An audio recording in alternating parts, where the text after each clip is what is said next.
यासना देवी मंदिर के महंत यति नरसिंहानंद सरस्वती जी के सिर को तन से जुदा करने अर्थात उनका सिर काटने की धमकी देने वाले इस्लामिक कट्टरपंथी भारत को शरिया अर्थात इस्लामिक कानूनों के अनुसार चलाना चाहते हैं, या यूं कहें भारत में शरिया लागू करने के लिए पूरी तरह से प्रयासरत हैं। वैसे ये पहली घटना नहीं है जब मजहबी कट्टर मुसलमान दूसरे धर्म के लोगों पर ईश निंदा का आरोप लगाकर उनकी जान के दुश्मन बन गए हैं।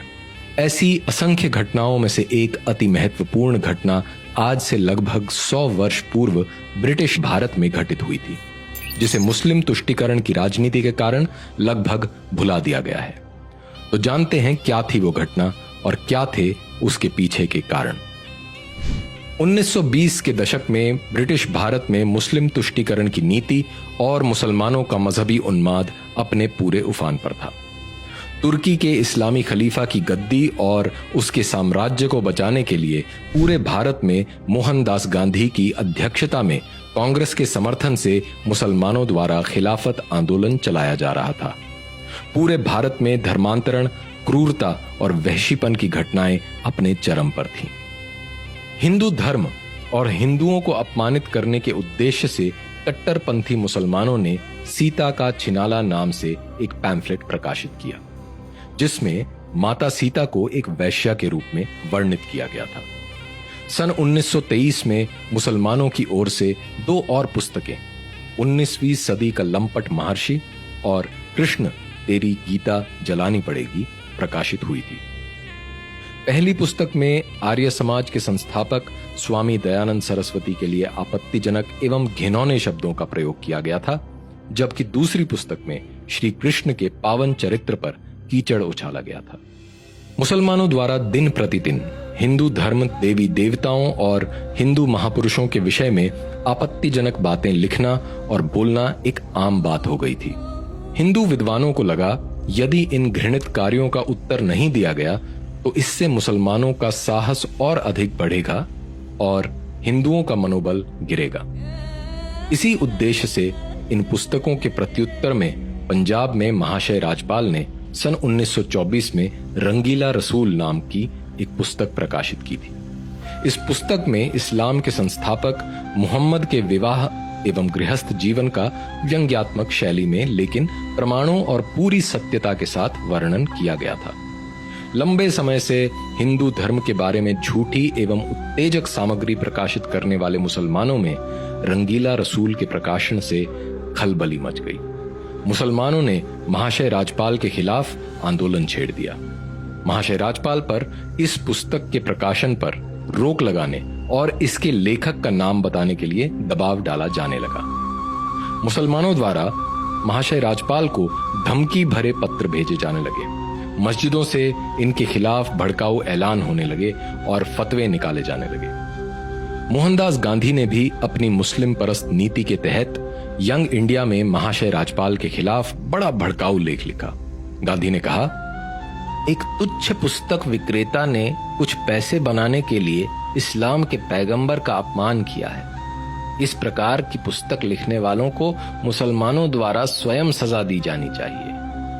कांग्रेस अध्यक्ष रह चुके मौलाना मोहम्मद अली ने दिल्ली की जामा मस्जिद में एक विशाल सभा को संबोधित करते हुए घोषणा की कि काफिर राजपाल को बख्शा नहीं जाएगा और मुसलमानों को रसूल के लिए जिहाद करना चाहिए। पंजाब सरकार ने भारतीय दंड संहिता की धारा 153A के तहत महाशय राजपाल के खिलाफ तो मामला दर्ज करने का आदेश दे दिया, किंतु हिंदुओं के खिलाफ पुस्तकें प्रकाशित करने वाले मुसलमान अली कासिम के खिलाफ कोई कार्यवाही नहीं की।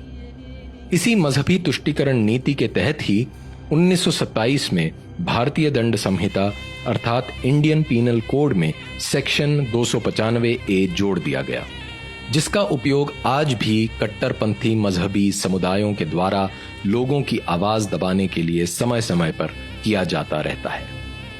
महाशय राजपाल पर यह केस 5 वर्ष तक चला और अंततः हाईकोर्ट में उनकी बेगुनाही साबित हुई।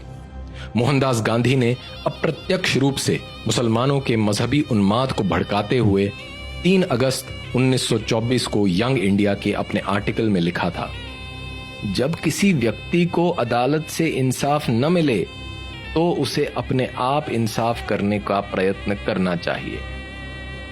इस बीच मुसलमानों द्वारा 3 बार महाशय राजपाल की हत्या करने का प्रयत्न किया गया था।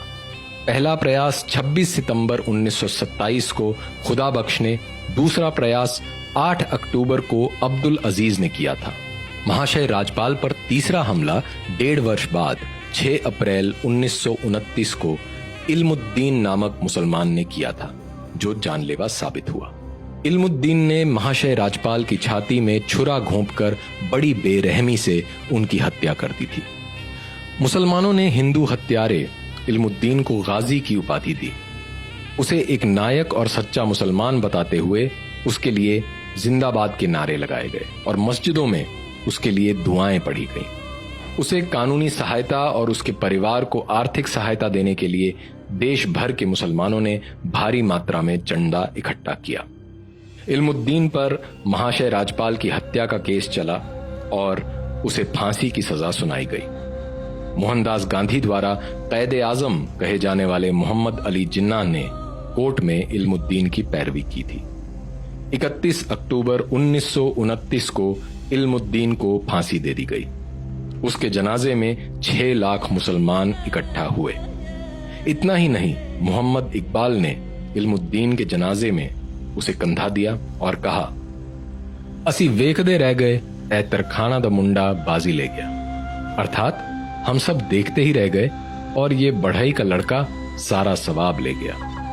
मोहम्मद इकबाल ने न केवल इल्मुद्दीन की प्रशंसा की, बल्कि ये भी कहा कि राजपाल को बहुत पहले ही मार दिया जाना चाहिए था। आज ही की तरह उस समय भी एक ओर जहां अपने मजहबी उद्देश्यों को पूरा करने के लिए राजनीति का उपयोग करने वाले मोहम्मद अली जिन्ना, मोहम्मद इकबाल और मोहम्मद अली जौहर जैसे मुसलमान थे, जिन्होंने अपने मजहब को प्राथमिकता देते हुए बिना किसी संकोच एवं दुविधा के एक मुसलमान इल्मुद्दीन का साथ दिया था और रंगीला रसूल के प्रकाशक को ही दोषी ठहराया था, वहीं दूसरी ओर मोहनदास गांधी जैसे तथाकथित हिंदू नेता थे जो हिंदू मुस्लिम एकता के नाम पर हिंदुओं को भ्रमित करते रहे। महाशय राजपाल की इस क्रूर हत्या का बदला लेना तो दूर की बात है, हिंदुओं ने तो जहां महाशय राजपाल को लगभग भुला ही दिया है, वहीं मुसलमानों ने इल्मुद्दीन को एक सच्चा मुसलमान दिखाते हुए उसके ऊपर फिल्मों का निर्माण किया और आज भी लाहौर में लाखों मुसलमान इल्मुद्दीन की कब्र पर इकट्ठा होते हैं और दुआएं पढ़ते हैं। महाशय राजपाल एकमात्र ऐसे हिंदू विद्वान नहीं हैं जिन्हें कट्टरपंथी मुसलमानों के हाथों अपना जीवन गंवाना पड़ा हो। स्वामी श्रद्धानंद और नाथूराम शर्मा को भी क्रमशः अब्दुल रशीद और अब्दुल कय्यूम के हाथों अपना जीवन गंवाना पड़ा था।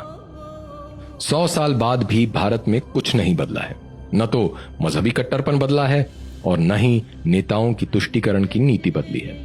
आज भी हिंदू उन मूल विहीन दलों के पीछे चल रहे हैं जो अपने राजनीतिक हित साधने के लिए धर्म को केवल एक साधन के रूप में इस्तेमाल कर रहे हैं। 2 दिसंबर 2015 को तत्कालीन उत्तर प्रदेश सरकार के मंत्री आजम खान ने आरएसएस के नेताओं पर समलैंगिकता का आरोप लगाते हुए कहा था, आरएसएस के नेता समलैंगिक अर्थात होमोसेक्सुअल होते हैं, इसीलिए वो शादी नहीं करते हैं। इसके प्रत्युत्तर में अगले दिन कमलेश तिवारी ने इस्लाम के संस्थापक मोहम्मद को दुनिया का पहला समलैंगिक करार दिया था। इसके बाद पूरे भारत में मुसलमानों ने शरिया के अनुसार कमलेश तिवारी के लिए मौत की सजा की मांग करते हुए उपद्रव करना आरंभ कर दिया था। अगले ही दिन उत्तर प्रदेश सरकार ने कमलेश तिवारी को NSA अर्थात राष्ट्रीय सुरक्षा कानून के तहत गिरफ्तार कर लिया। कमलेश तिवारी पर IPC की धारा 153A और 295A के तहत केस चलाया गया और उन्हें कई महीने जेल में रहना पड़ा। अखिल भारत हिंदू महासभा ने पहले ही यह स्पष्ट कर दिया था कि कमलेश तिवारी हिंदू महासभा के एक साधारण कार्यकर्ता हैं और उन्होंने जो कहा है वो उनके निजी विचार हैं, वह हिंदू महासभा का विचार नहीं है। लेकिन संविधान और शरिया का अपनी सुविधा अनुसार उपयोग करने वाले मुसलमान इतने से संतुष्ट नहीं थे। 18 अक्टूबर 2019 को फरीदुद्दीन शेख और अशफाक शेख नामक 2 मुसलमानों ने कमलेश तिवारी की हत्या कर दी। की कसम, हम लोग जो ताकत रखते हैं, जब चाहेंगे जिस मंच पर चाहेंगे, जिस मैदान में चाहेंगे, तेरी जुबान को खींच लेंगे। इन मुसलमानों ने कमलेश तिवारी के शरीर में 15 बार छुरा घोंपा, गोली मारी और गला काट दिया। कमलेश तिवारी की इस जघन्य हत्या के बाद भी कोई प्रभावी कदम उठाने की बजाय तथाकथित हिंदूवादी संगठन केवल राजनीतिक बयानबाजी करते रहे। कमलेश तिवारी की इस प्रकार हत्या कोई साधारण हत्या का मामला नहीं था। असल में ये कट्टरपंथी मुसलमानों द्वारा सभी गैर इस्लामिक लोगों को दिया गया एक संदेश था। आज भी आए दिन पूरी दुनिया से इस प्रकार की घटनाएं सामने आती रहती हैं, जिनमें बिना किसी भय के हिंदू देवी देवताओं के बारे में उल्टी सीधी टिप्पणियां की जाती हैं। ऐसी टिप्पणियां करने वालों में इतना साहस इसलिए आता है क्योंकि उन्हें लगता है कि हिंदू समाज और हिंदू उनके विरुद्ध कोई प्रभावी कार्यवाही नहीं करेगा। अगर हिंदू समाज इतिहास से न सीखते हुए अब भी अपने धर्म की रक्षा का उत्तरदायित्व अपने ऊपर न लेकर राजनीतिक दलों और नेताओं की ओर देखता है, तो हिंदू सभ्यता को इसके भयंकर परिणाम भुगतने पड़ेंगे।